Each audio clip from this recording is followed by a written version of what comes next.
अस्सलाम वालेकुम स्टूडेंट्स।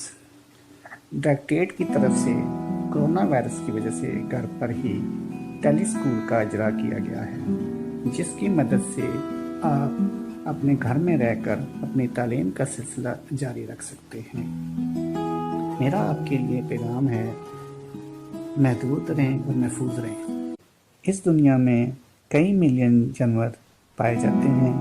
कुछ समुंदर के अंदर रहते हैं और कुछ ज़मीन के ऊपर रहते हैं। कुछ ज़मीन के ऊपर रहकर सांस लेते हैं और कुछ पानी के अंदर रहकर सांस लेते हैं। इन सब जानवरों को समझने के लिए साइंसदानों ने इनको मुख्तलिफ करैक्टरिस्टिक के हिसाब से और सिमिलरिटी के हिसाब से तकसीम किया है, जिससे हम इनके बारे में बआसानी मालूमात हासिल कर सकते हैं।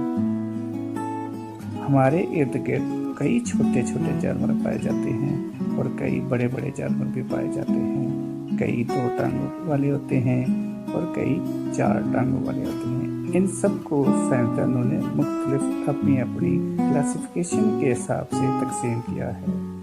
हमारे इर्द गिर्द जानवरों को देखा जाए तो 2 किस्म के जानवर पाए जाते हैं। एक जानवरों की किस्म है वर्टिब्रेट्स और दूसरी है इनवर्टिब्रेट्स। वर्टिब्रेट में वो जानवर शामिल है जिनकी स्पाइंस होती हैं, यानी रीढ़ की हड्डी होती है, और इनवर्टिब्रेट में वो जानवर पाए जाते हैं जिनकी रीढ़ की हड्डी नहीं होती।